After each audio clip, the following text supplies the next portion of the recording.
Hello everyone, welcome back to our physics class. Hope all of you are safe and sound at home. Children, in the previous sessions we had discussed the important numericals of our NCERT textbook. Today we are going to discuss another major concept of this chapter, that is graphical representation of motion. To be more specific, we are going to discuss about the distance time graph. So what is the importance or advantage of this graphical representation of motion? See, the whole scenario can be interpreted easily by looking at the graph. Today, we are going to interpret different types of motion with the help of this distance time graph. So before entering into the session, let me ask you a funny question.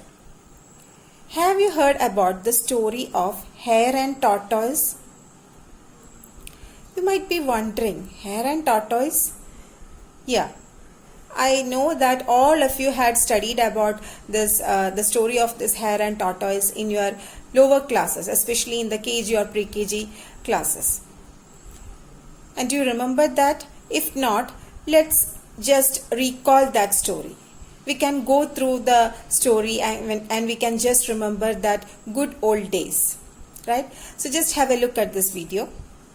The Hare and the Tortoise.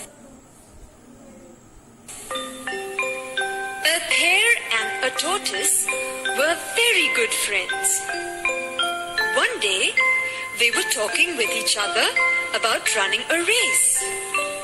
You lazy fellow, I can win any race, said the hare to the tortoise. We shall see, said the tortoise. So the race began. At first, the hare went off far ahead.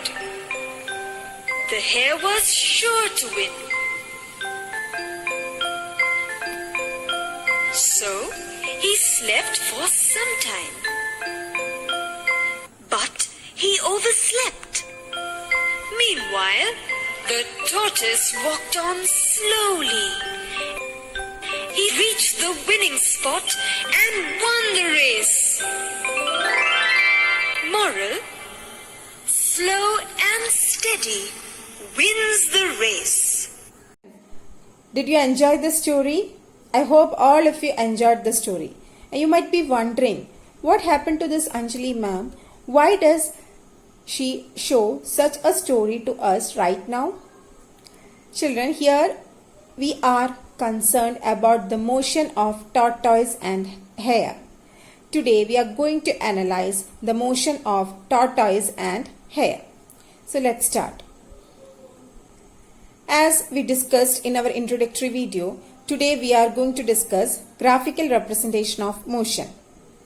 Here we are discussing about distance time graph. Okay, can you see one table on the screen? We have tabulated the whole race in the form of rows and columns on the screen. So let's try to analyze the table. First column gives the time in minutes. Second column gives the distance covered by tortoise in meter.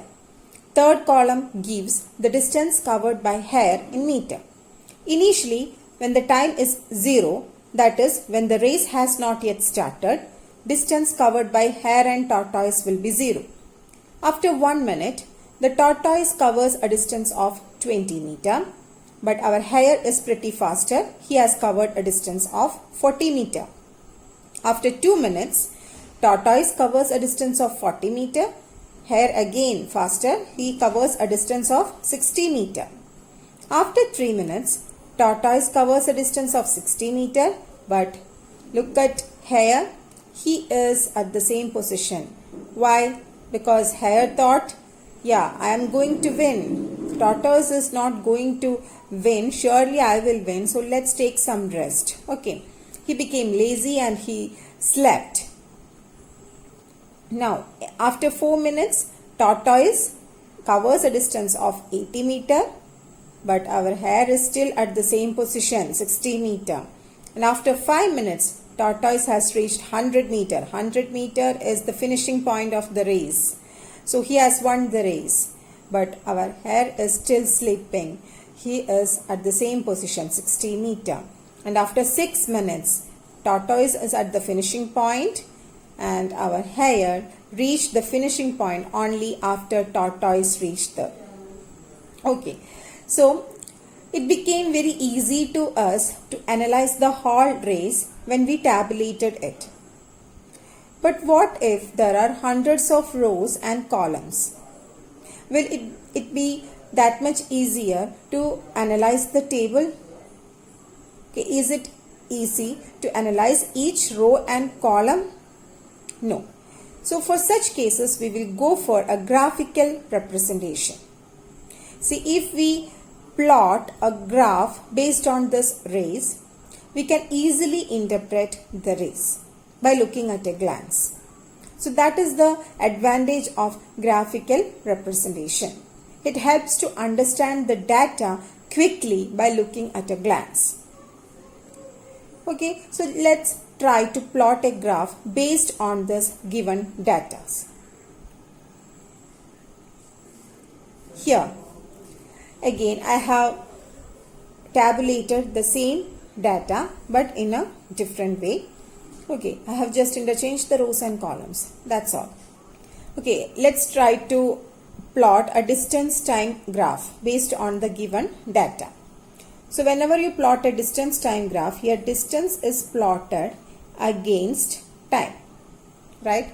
So the time is plotted along the x-axis. This is the x-axis, and distance is plotted along y-axis. Okay, so along x-axis we have time and along y-axis we have distance. Now this is the origin, so let it be 0, and this is 1 minute, 2 minute, 3 minute, 4 minute, 5 minute, now 6 minute. Now let's plot the distance covered. Here it is 20, here it is 40, 60, 80, 100. Okay, now first let's plot the values of tortoise. So initially, when time is 0, tortoise has covered a 0 distance. So this is 1 point. Now, after 1 minute, when the time is 1 minute, what is the distance covered? 20. So this is the point. When the time is 2 minutes, what is the distance? When the time is 2 minutes, distance covered is 40. Okay, so this will be the point. When the time is 3 minutes, tortoise covers a distance of 60 meter. When time is 4 minutes, tortoise covers a distance of 80 meter. When time is 5 minutes, tortoise covers a distance of 100 meter. And when time is 6 minutes, tortoise is at the same distance. He is at the finishing point, 100 meter. So just join all the points. When you join all the points, you will get a graph like this, right? So this is the nature of the distance time graph for tortoise.